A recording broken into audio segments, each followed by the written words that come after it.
views expressed on this program are those of the hosts, guests, and callers, and are not necessarily those of this station, its management, or other advertisers. You're listening to Transformation Talk Radio.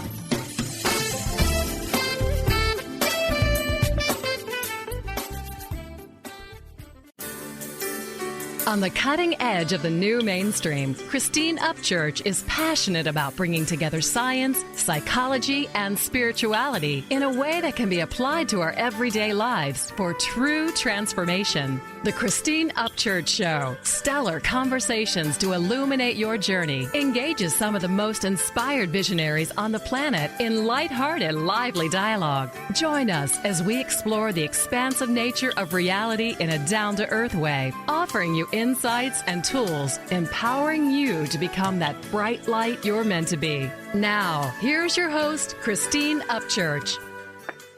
Hello, everybody. Welcome to the Christine Upchurch Show here in the Seattle area on KKNW AM 1150. You may be listening on WBLQ on the East Coast, AM 1230 radio on one of the 35 stations in Australia, or anywhere around the world on Transformation Talk Radio. And if you're not happening to be listening live, you might be listening through the archives on christineupchurch.com. But I tell you, whenever and wherever you're listening from today, you're going to be grateful you joined us, because we're going to be talking about something in great depth that affects each and every one of us. But before I say anything more about that topic and who our guest is today, I want to say hello to my better half here in the studio, who allows you to hear these wonderful conversations through the magic of technology, Mr. Benny Mathers. Good morning, Benny. Good morning and good day, Christine. I hope you are doing well in your area. I am. Good. I'm out in the San Juan Islands right now, and I'm on island time, but I have to be careful not to be on island time when it's radio time. It's the usual time, but I mean, island time is a very relaxing time for most. It is, and just watching nature in its sort of gentleness kind of shifts my mood a bit, and so it's always wonderful to be here, whether to write, to connect with others, to connect with nature, to hike, and so I'm grateful for the good weather too, Benny. Sounds pleasant. And I'm really excited about my guest today, Benny, because she is talking about a subject that I know, based on my own experience, is very important. I'm learning more from her through her book, and I can't wait to learn more from her today in the show. I'm talking about Suzanne Scurlock-Durana. She is one of the world's leading authorities on conscious awareness and its transformational impact on our healing process. She has been empowering people for over 3 decades to help them experience joy in each moment without burning out. And she offers practical tools and skills to improve every aspect of our lives, from health and well-being to relationships, careers, creativity, and even the growth of our businesses. She has created a comprehensive Healing from the Core training curriculum, did that back in 1994, and she does international workshops, webinars, speaking engagements, and also offers audio programs. She's the author of 2 books. Her previous book was Full Body Presence, Learning to Listen to Your Body's Wisdom, and her most recent book is called Reclaiming Your Body, Healing from Trauma and Awakening to Your Body's Wisdom. I'd like to welcome our guest today, Suzanne Scurlock-Durana. Hi, Suzanne. Hi, Christine. So glad to have you here today. I know that in the consciousness realm for many years, literally decades, we've talked about mind, body, and spirit. But I think what a lot of people do is they focus on the spirit, they focus on the mind, and don't want to focus so much on the body. You are basically taking us to task over that. Why is it important for us to be listening to our bodies? To answer that question, I think I would just like to read just a small passage from the book, because I think it says it all, if you don't mind. Okay. Oh, that'd be great. It's on page 8, actually, of Reclaiming Your Body. The most important relationship in your life is the title. Your relationships with other people throughout your lifetime, with your parents, spouses, children, friends, and teachers, will shift as time passes and situations change. However, as long as you are alive, your body is always with you. It is so beneficial to have a strong, deep, intimate relationship with your own unique physical self. Your body is designed to guide you, keep you safe, and and bring you full vitality and pleasure. It is the vehicle through which you create and manifest your thoughts and dreams into reality. In this book, you'll discover how establishing and nurturing a healthy relationship with your body will allow you to reclaim lost parts of yourself, tap into your body's wisdom, and better navigate your life. Yes, and that's beautiful and profound. And yet here, at least in Western culture, we disconnect from our bodies. We have what you call numerous myths about our bodies. Yeah. What are these myths? Well, there's the myth that the body isn't as smart as the brain, and that therefore our mental faculties are what we should be paying attention to, not the signals from our body. There's a myth that whatever trauma I've had is stored in my body, and I can't possibly go close to my body because it'll be too painful. I'll just be overwhelmed by the amount of pain that I feel, and that's it. I'll just be swallowed up by the pain. Right, and that, of course, makes us want to avoid it. Right, right. Yeah. And then we have the one about how the body is mysterious and it holds really scary emotions and feelings, powerful feelings and emotions, and you can't really get anywhere close to them, or it'll kill you. It'll be disastrous. And you have the one about how the body is seductive, and you don't want to get too close to how you feel in your body, like your sensuality and sexuality, because that'll just take you right down the tubes. Let's see. The last one is I think that and I'm actually just naming the 5 body myths that I have seen most frequently in the thousands of people I've worked with. The last one is that the body is really something that is just a tool, and you have to whip it into shape and keep whipping it into shape. And whatever you do, don't listen to the signals. Don't slow down. Don't rest. Don't let up, or it will just take over, and you'll become a sloth on a couch somewhere. Right. So, yeah. And yet, in your book, you go into great detail about how there is wisdom within the body. So, I'm really curious about your own journey, because I know, from my own personal life and the life of so many colleagues and clients, that basically we end up, creating our passion often out of our own woundedness, out of our own path to healing. Can you share a little bit about your story and how this led you, your story, your background led you to this wisdom? It's interesting because I would say that in my growing up years, I had a number of things like many children in middle-class families do in Western culture, things that caused me to not want to feel my feelings, or, caused me to kind of tighten down and say, okay, I'm never going to trust anybody again, or, there are all of those little stories and decisions that we make growing up that some people might call acculturation. I call it little forms of trauma that tighten us down inside. But the biggie, really the biggie for me was when I was 17, and I actually write about this in the book, in fact, in both books, about I had a friend that was crashing on amphetamines, and he strangled me, and I almost died. Yeah, and it's a really powerful story, because this is somebody you knew, cared about, and trusted. Absolutely, yes.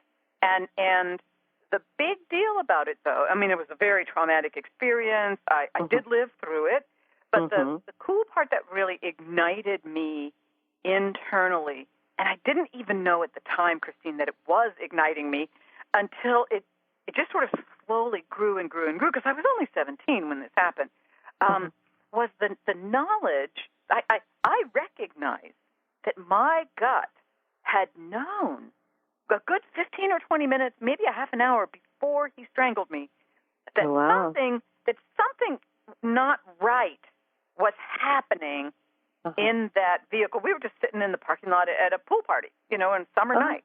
And I knew something was off, and there was nothing about the tone of his voice, nothing about our conversation. It was all easy and friendly. But my gut knew, and I got to tell you, I started listening after that. I totally started listening. And my understanding about gut hunches just grew and grew and grew. Yeah. Okay, I know we use that term, trust your, all sorts of phrases, trust your gut, referring to, how we feel, but what in terms of the physicality does our gut feel like when we're getting guidance there? Yeah.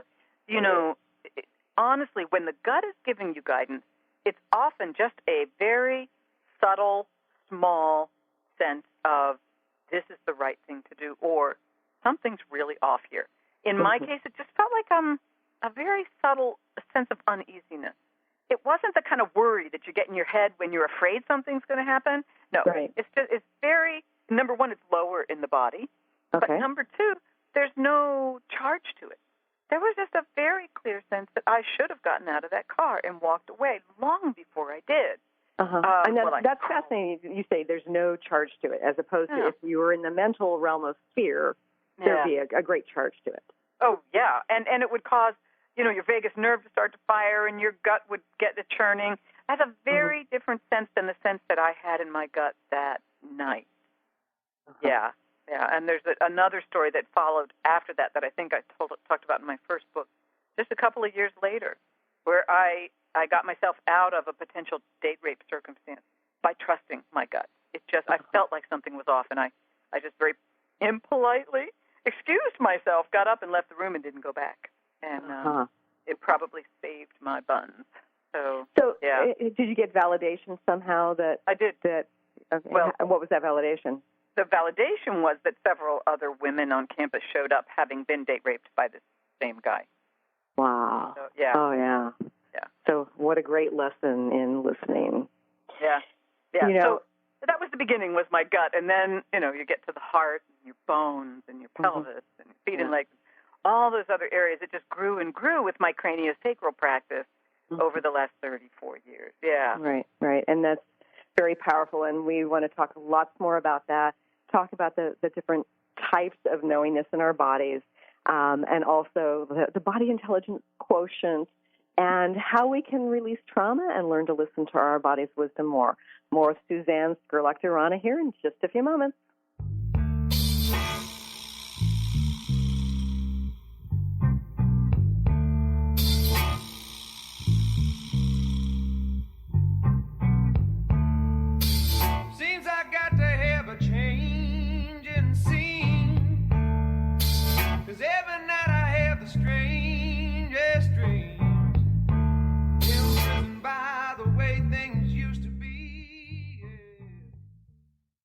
Did you know what you learned in school was wrong, and there is actually a fourth phase of water beyond liquid, vapor, and ice?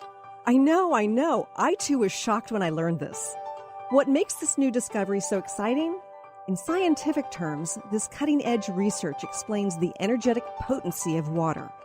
In practical terms, this missing link of water is now breaking open the floodgates for us to have a more complete understanding of our health, our weather, and the physics of our world.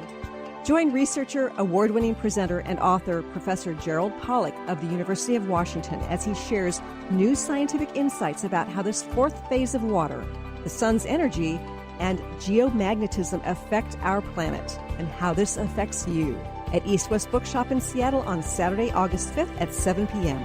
For more information or to register, go to eastwestbookshop.com or call 206-523-3726.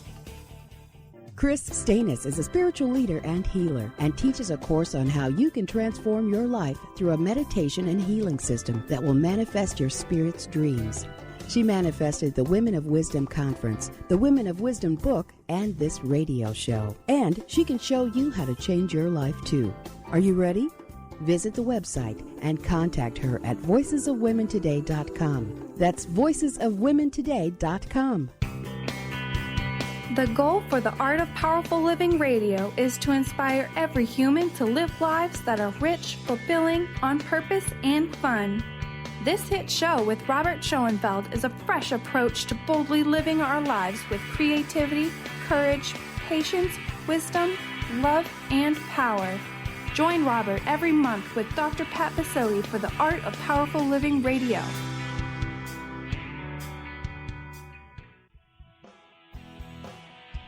I'm Christine Upchurch, and this is a Stellar Reflections Minute. For centuries, spiritual traditions have talked about how humans have an energy field, or aura, surrounding them. Although skeptical scientists refuted this for decades, science is now beginning to catch up with spirituality. Scientists can actually measure light emanating from living beings, so they can measure the human aura, which in scientific terms is known as the biofield. Many medical practitioners around the world use an instrument to evaluate a patient's biofield for the purpose of diagnosing illness. They understand that imbalanced or insufficient light in a person's energy field indicates a physical or emotional problem. The good news? There are ways to balance and increase your light, resulting in greater well-being. For more information, please check out stellarreflections.com or call 425-999-9836. That's 425-999-9836.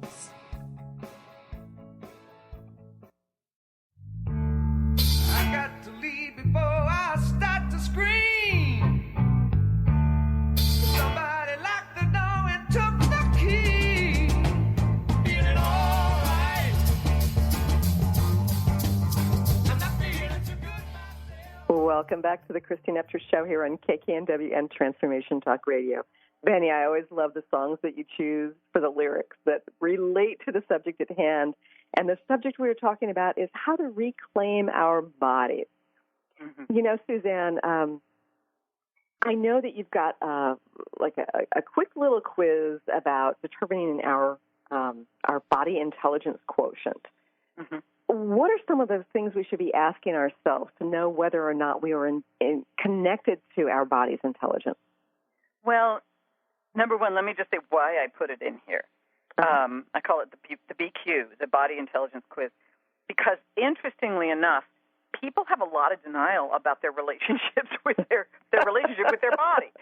So it's so fascinating because what people think their relationship is versus the reality of it can be two very different things. And I'm talking about everybody here. I'm not just talking about just you. I also have areas where I'm not aware of what's going on in my system. Right. Yeah. So, that's kind of a really key piece. And so I put this BQ in here so people could have a baseline of, well, where am I? Where am I starting? Do I have a friendly relationship with my body? Or do I have a contentious relationship? Or do I feel like my body betrays me? Right. Yeah. Yeah. Yeah. So one of the questions, just think about it. When you think about your body, is your first impulse to feel appreciation for it? Or do you judge yourself and mostly notice the things that you want to change? Yeah. Okay, that's a pivotal one. And for most women, you're probably going to be sitting more on the spectrum towards judgment than appreciation. Absolutely, and I am guilty of that. Yeah, well, we all are to some degree, depending on what you're doing. Here's another one. When your body's natural needs and urges arise for food, sleep, fluids, sex, and elimination, do you feel at peace with those needs, or are you at odds or in conflict with your body? Mm-hmm. Do you fight your need for sleep and stay up later than you should? And drink lattes in the afternoon, or Exactly. Do you suppress? When you really should get up and go to the bathroom, do you hang on to it until you're almost doubled over? I mean, I know people that do that. Do you eat foods that are not good for you, but they taste good? There's this whole so there's a whole new way of kind of looking at your body, but in a very primal way, in terms of trusting yourself, partnering with your body, feeling supported or betrayed by your body, feeling like you feel clear about what your body is saying or confused by it. Do you feel connected to it? Do you feel detached from it? There's so many different spectrums that we can use to look at, well, what is my relationship with my body right now? And this little, I think it is 9, we ended up with 9. Yeah, we ended up with 9 questions. Believe me, we went round and round on these questions and kind of fine-tuned them. But I think they're the best questions out there for not only concrete relationship answers, but your internal, emotional connection and answers to yourself. So, yeah. Well, so I'm always fascinated by both my own response to pain and watching others in their dealing with pain. Mm-hmm. Unless the pain is completely overwhelming and you can't help but focus on it, I think many of us have just learned or taught ourselves to push through it, to ignore it, and not to deal with it. Yeah. Yeah. No, that's absolutely true. And the interesting piece, so it's either, that would be one spectrum of what we do with the body signal, which is either suppress it and keep going because I have to. Right.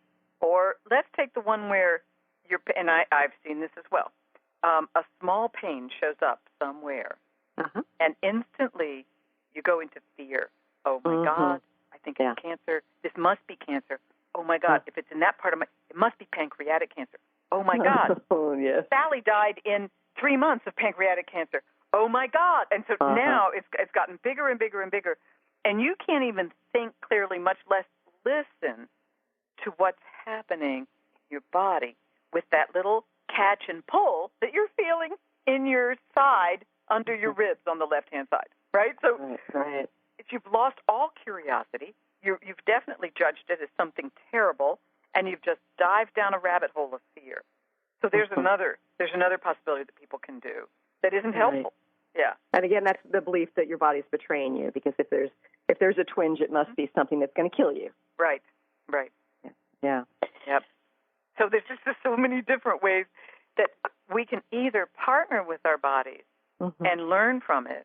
And really, and by the way, this is going to go on our whole lives. For each one of us, I'm learning new signals from my body today. And this has been my commitment to myself for decades. I'm still learning to translate new signals that my body might send me, because now I'm in my very early 60s.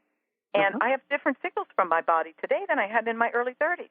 Right. So it's not like I can learn what one signal means and then for the rest of my life that's all it ever means. Yeah. So it's a changing, ever-growing relationship throughout your life. But there's some very key pieces that I talk about that I'm sure you also talk about in your work that have to do, that really grow a deeper relationship with yourself. So cultivating curiosity, for instance, versus... Oh, yes. Without the judgment, yes. Exactly. Curiosity is the antidote to a judgment. Okay? And actually, my next book is going to be about curiosity, awareness, and trust, because I call it the CAT. Because it's just really, it's a really key piece for having a good relationship with your body. Can you be curious about the signal it's giving you rather than judging it? So why don't you go through an example of how it would be, instead of judging it or avoiding it, suppressing it, how could you be curious about something? So I'll tell you, and this actually will probably be an opening story in a future book. I woke up one night, and I had been noticing for a couple of weeks that I had some tightness around my left collarbone area and a little bit of pulling in the left side of my neck. And I was thinking to myself, that's odd, and I'd gone and gotten adjusted, and I'd got it massaged, and it would stay away for just a tiny bit of time, and then it would come back.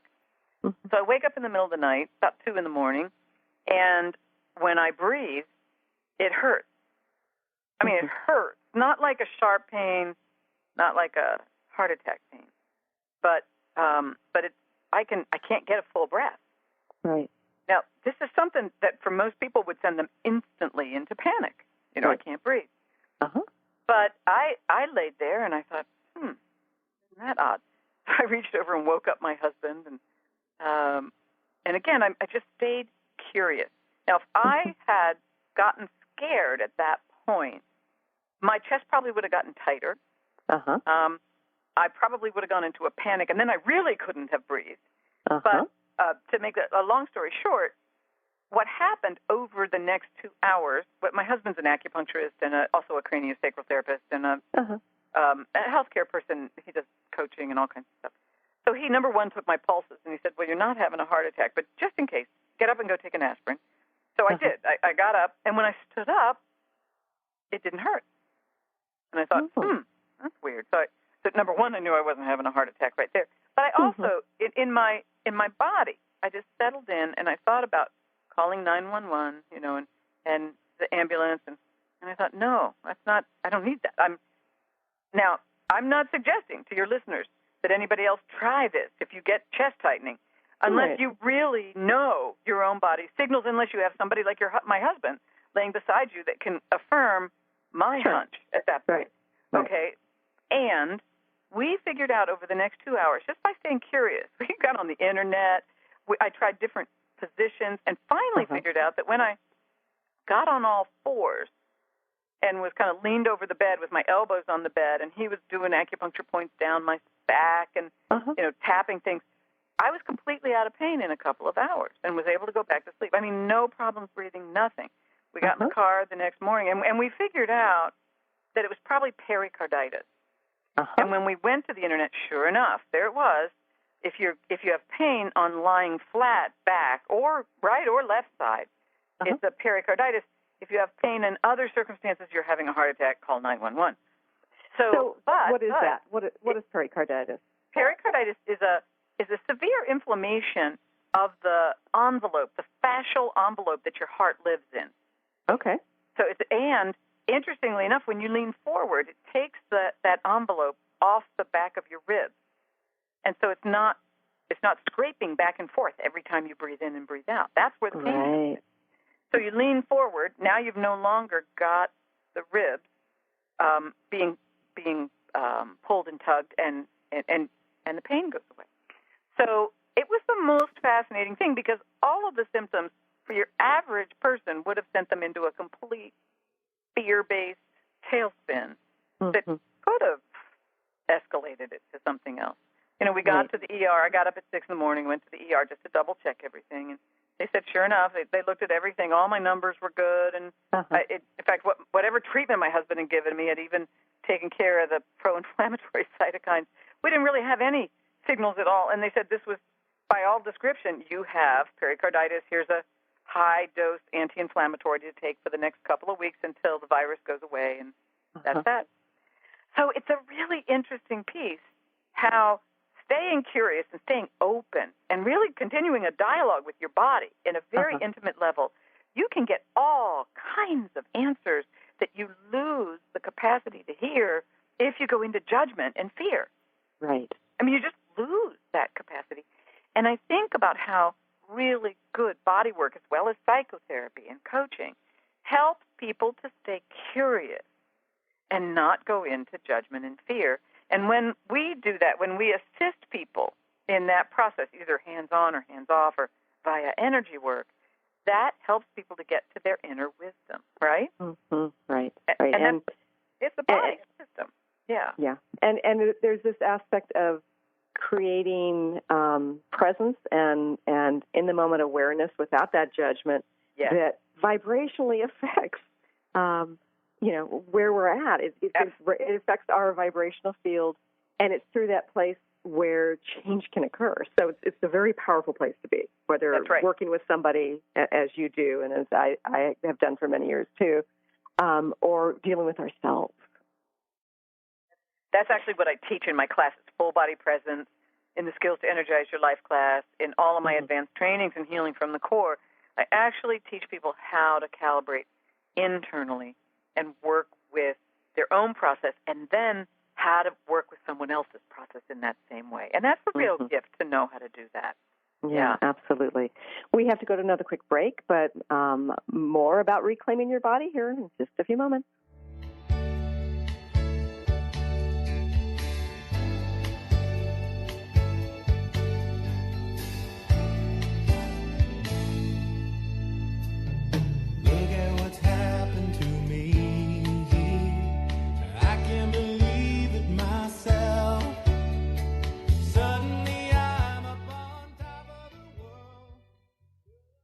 How would you like increased health and vitality? How would you like to avoid the onset of disease as well as slow the aging process? This is all possible through a simple, safe, and natural process. Every day we are either moving toward wellness or away from wellness. Hi, I'm Mary Jane Mack. I'd like to be your partner in achieving optimal health. Contact me now at maryjanemack.com or call 425-392-0659. Visit maryjanemack.com.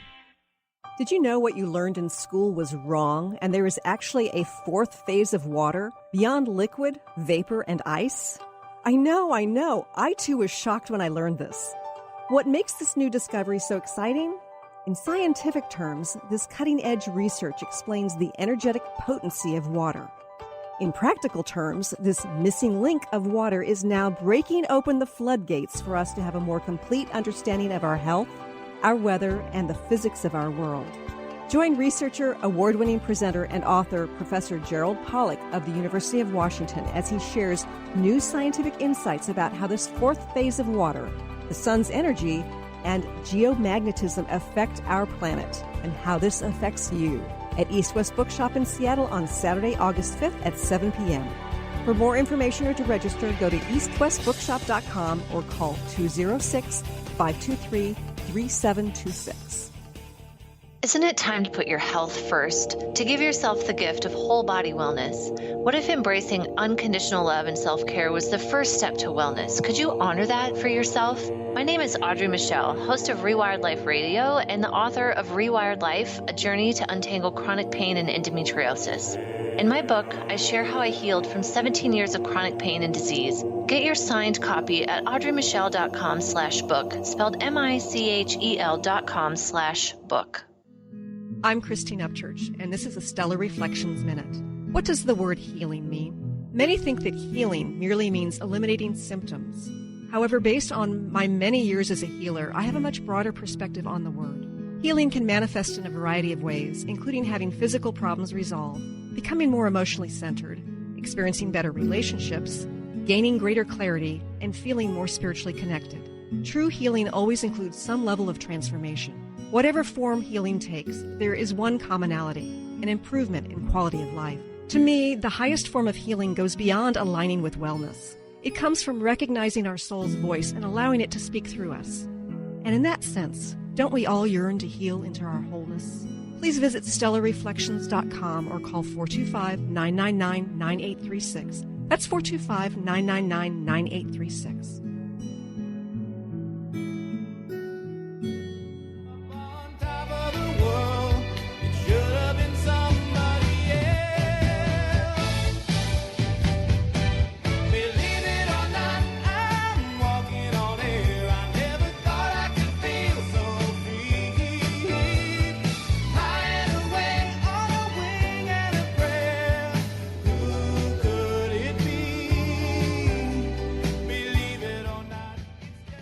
Welcome back to the Christine Upchurch Show here on KKNW, WBLQ, and Transformation Talk Radio.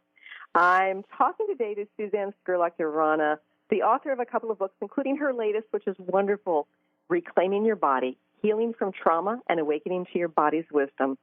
And I love it, Suzanne, that you and I are talking shop on the break, and Benny had to interrupt us because it's such a wonderful conversation, both on air and off.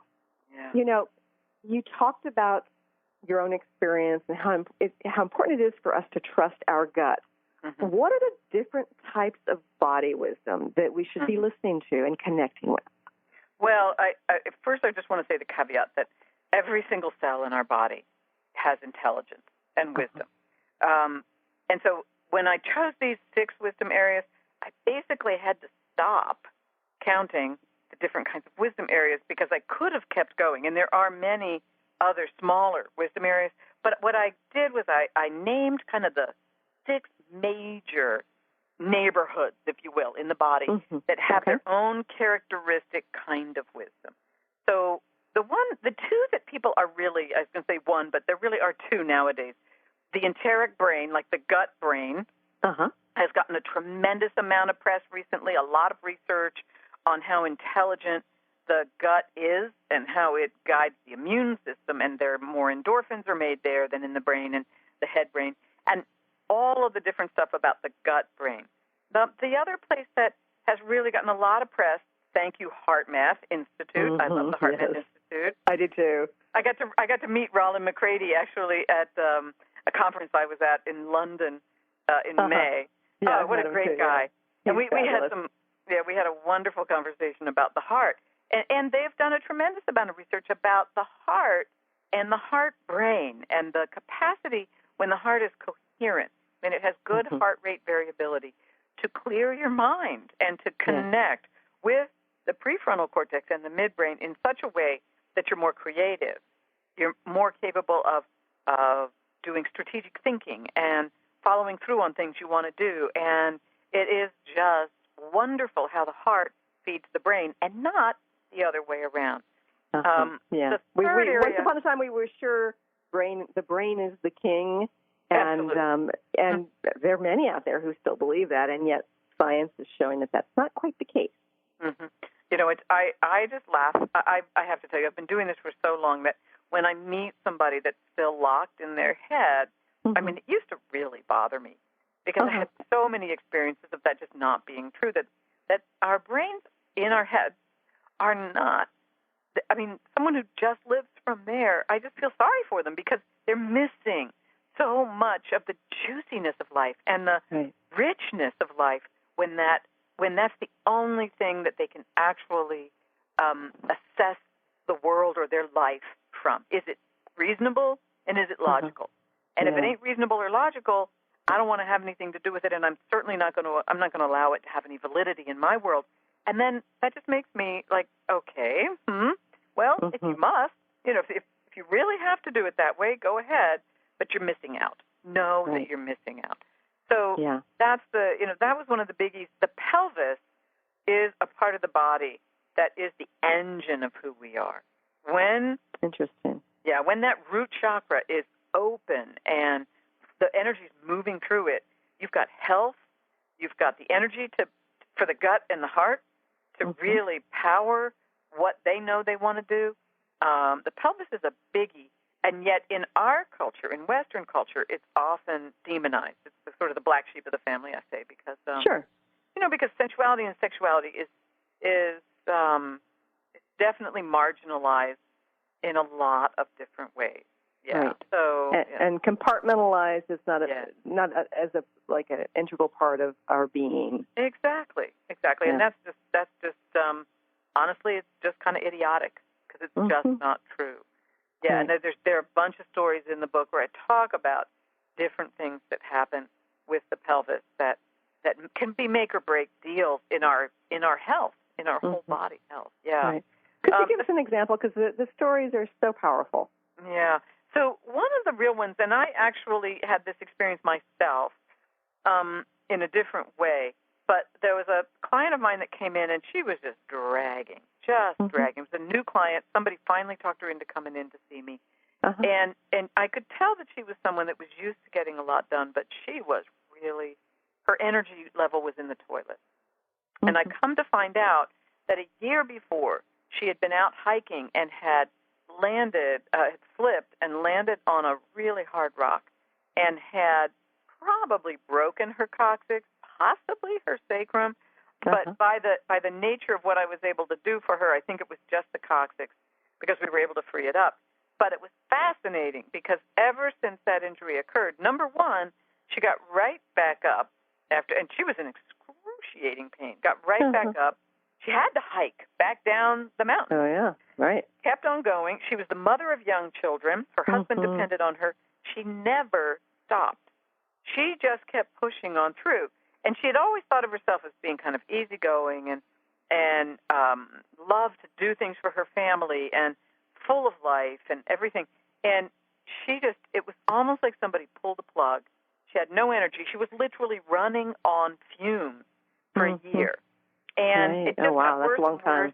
Well, yeah, it got worse and worse. She got more and more irritated with her family, with her poor husband, but she didn't stop.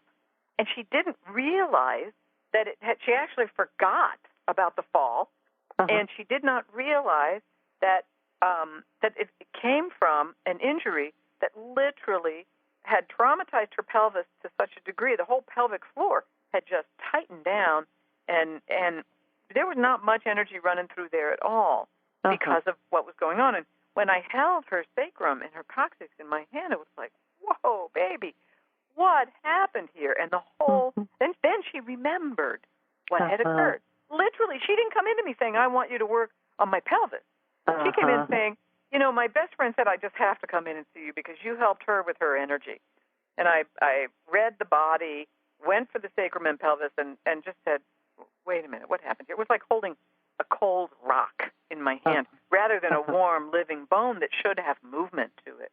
And we worked on that for, layer after layer after layer, because she had been walking around with that for almost a year.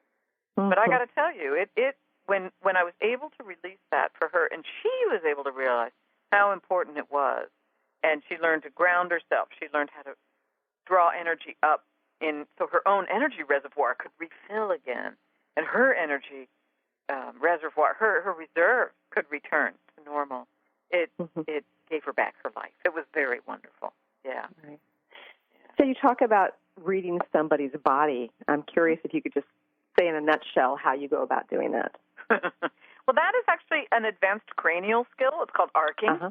Okay. And what we do is we put our hands on the body, or if you're good at it, you can do it from off the body, but it's easiest felt with hands on the body very lightly.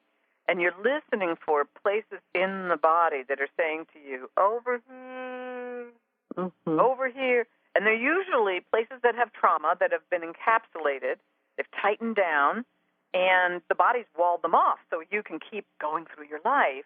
Right. But that area is constantly signaling to anybody that will hear it, I'm having trouble over here. It might be an area where there's pain. It might be an area where there's no pain. There might be an area where there's just numbness. You might have a restriction. You might have tightness in that, fascially in that area. You could have acupuncture meridians could be restricted in that area. Blood flow, nerve movement through that area could be restricted. So, and it's called an energy cyst. And what about emotional trauma? Can it get stored in a particular part of the body that you can assess? Absolutely. And emotional trauma, by the way, can get locked anywhere in the body. And, in fact, energy cysts tend to form in parts of the body when the event happened, had an emotional trigger to it. So, and the matrix at the time of the accident was an emotionally negative thing. So let's say you were terrified. In this particular case of the woman that I was talking about, she felt really stupid and ashamed that she had fallen. Because she saw herself as being such an adept hiker. So she felt really kind of dumb for having fallen. And so she just got right back up and pretended like nothing had happened, but she felt ashamed. And that matrix of shame held that in place, not to mention the fact that she really slammed her tailbone. But it stuck. It didn't actually release because of that emotional matrix. Fear is another thing. Terror, grief, shame, guilt. Fear, I've already said that one. Those are the major biggies that will create an emotional matrix that will cause something to get locked into place and not let go until someone comes along to help you with it. Someone that really knows how to listen. Yeah. And this is fascinating. We have to go to another quick break, but when we return, more with Suzanne Scurlock-Durana. Stay tuned.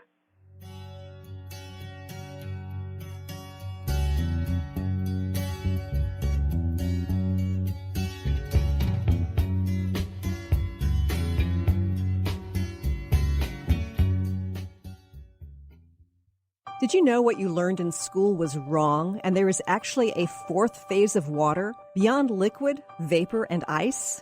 I know. I too was shocked when I learned this. What makes this new discovery so exciting? In scientific terms, this cutting-edge research explains the energetic potency of water. In practical terms, this missing link of water is now breaking open the floodgates for us to have a more complete understanding of our health, our weather, and the physics of our world. Join researcher, award-winning presenter, and author Professor Gerald Pollack of the University of Washington as he shares new scientific insights about how this fourth phase of water, the sun's energy, and geomagnetism affect our planet, and how this affects you, at East West Bookshop in Seattle on Saturday, August 5th at 7 p.m. For more information or to register, go to eastwestbookshop.com or call 206-523-3726. Calling all moms, it's time to awaken your vibrant, intuitive, loving self in every area of your life. Join host Debbie Pokornik as she shares thoughts, stories, and tools to help you stand in your power. Listen to Vibrant, Powerful Moms helping everyday women create extraordinary lives. Mondays at 2:30 Pacific, 5:30 Eastern. For more information about Debbie, visit empoweringenergy.com. That's empowering with letters NRG.com. Have you been seeing numbers like 111 and 222 everywhere you go? Do you feel that the universe may be trying to get your attention, perhaps offering a message of some sort? As it turns out, numerical patterns and certain types of geometry form the very fabric of our reality, from cells under a microscope to the astronomy of our night sky. At Stellar Reflections, we offer special sessions which tap into these patterns, designed specifically to support you on your journey. The 111 and 222 activations are sessions activating new patterns in your energy field, which in turn can help you create new patterns in your life. After just one session with a practitioner, either in person or via distance, clients report gaining greater clarity, becoming more intuitive, and honoring their inner truth as they move forward in their lives. Curious about what these transformational sessions might do for you? Call 425-999-9836 or visit stellarreflections.com. That's stellarreflections.com. Is traditional medicine not working for you? Do you still feel as if your health isn't 100%? Here at the Holistic Medical Center, Dr. Nushin Darvish and the qualified staff look through the dimensions of wellness and start a healing plan prioritized to your needs. Our physicians assess the whole you until complete health is achieved. Get the help you need by visiting drdarvish.com or call 425-451-0404.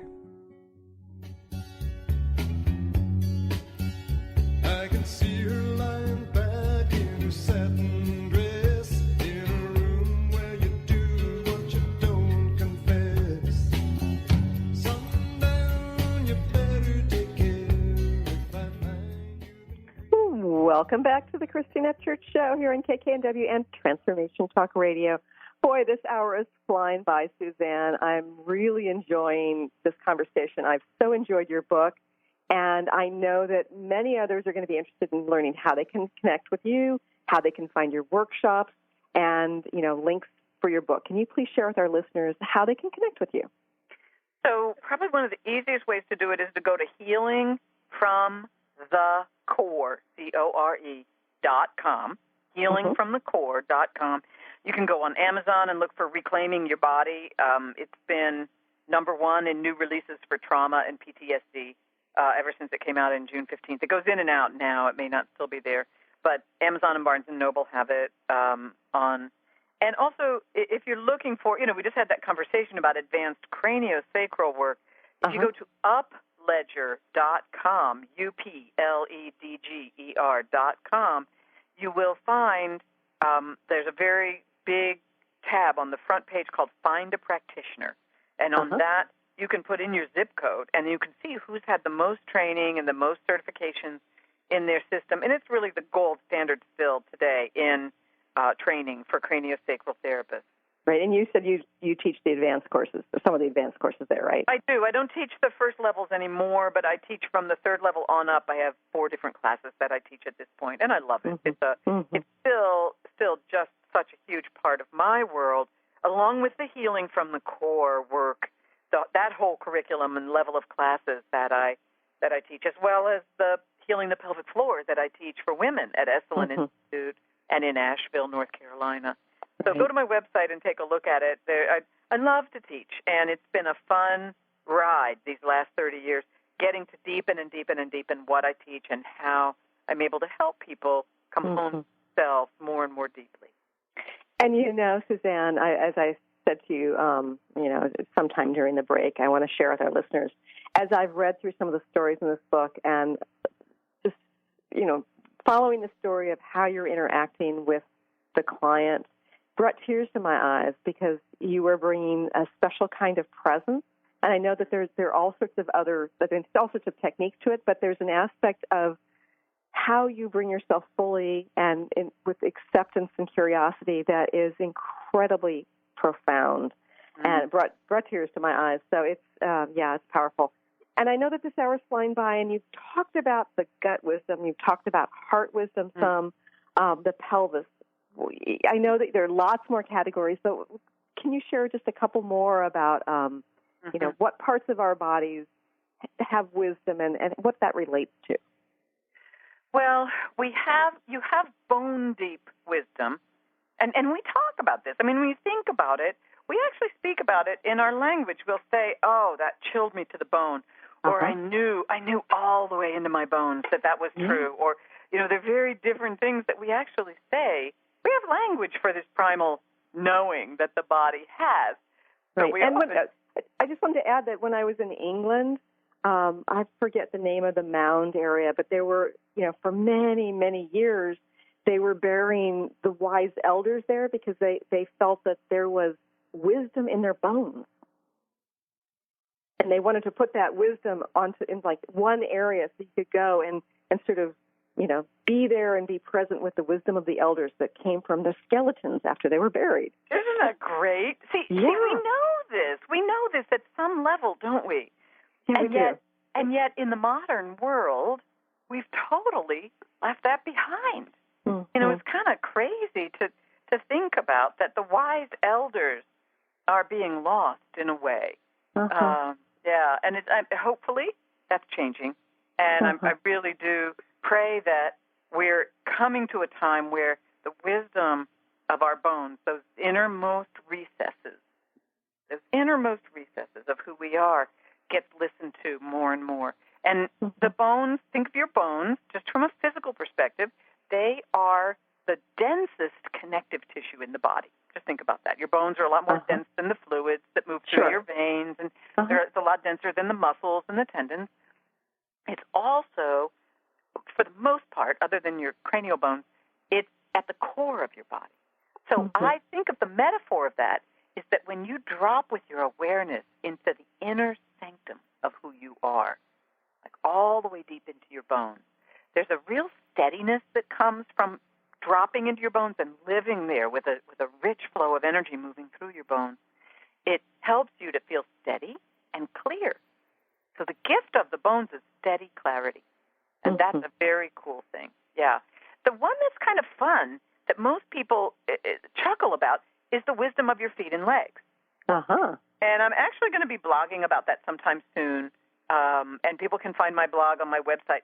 Because the feet and legs, the more and more research they're doing, when you activate your feet and legs, meaning when you get your buns in gear and go take a walk or a run or a swim, that it actually activates something inside of you that helps you come to a clear decision about something if you're confounded with lots of details and you can't make up your mind. And, you know, go take a walk. And think about this. We know that. You know, whenever I ask this question, almost everybody in the room nods their head. Oh, yeah, I remember when I couldn't figure out what to do and I threw my coat on and went and took a walk. And when I came back, I had the answer. And I didn't even think about it while I was walking. Well, what does walking do to the brain? Well, my theory is, okay, it's just my theory, is that it activates and moves information from the right to the left hemisphere of the brain and back again. There's a whole system called Brain Gym that talks about this. And they have children that have vestibular issues doing cross-body movement sometimes when you're walking. There's research that shows that a good hour's walk every day is better than an antidepressant. I mean, there are many different things that we know about being in our feet and legs, but there's a wisdom in our feet and legs when we really listen to them. Yeah, and that's kind of a fun one because if you talk about research starting to show up, the reason I'm going to blog about it is I've had 2 different pieces of research dropped into my lap in the last couple months since this book was pressed about the feet and legs and walking and moving, you know, and how it. And they're really not talking about cardiovascular action in a sense because I can walk somebody through, you know, by verbally, I can walk them through what it feels like if they go to take a walk. And what's it looking like, and imagine your arms and legs moving, and, you know, you're just walking on down the road and look around, and what do you see, and smell the air, and what birds are singing, and what's happening, and you're going up a hill, or you're on a beach, or whatever. And when the person comes back from that meditation, they often have their answer, and they haven't moved a muscle, except in their mind's eye, right? So there's something that goes on when you do that, even just in your mind's eye. Does that make sense? Interesting. Yeah, it does. Yeah. And I also think about the rhythm of walking, too, which puts me into a different state of mind as well. Or running or swimming. You know, all of those move the body in a rhythmic, cross-body type of way. You know, unfortunately, we have run out of time. Suzanne, your work is fascinating. I think that you are sharing deep wisdom with the world, and I know that people can access it and access others who have learned from you as well. Again, your website is healingfromthecore.com. Suzanne Scurlock-Durana, Reclaiming Your Body. Thank you, Suzanne, for being here. I've so enjoyed your company, your conversation, and your wisdom. Thank you, Christine. It's been a pleasure. And thank you for joining us here today. I look forward to talking to you again soon. Bye-bye. You've been listening to the Christine Upchurch Show, stellar conversations to illuminate your journey. Each week, this show engages some of the most outstanding visionaries on the planet in lively dialogue to inspire you to become that bright light you're meant to be. Join Christine every Friday at 11 a.m. Pacific Time on KKNW, AM 1150, and TransformationTalkRadio.com. For more information about the transformative healing work of Christine, visit www.stellarreflections.com. And for weekly topics, visit www.transformationtalkradio.com.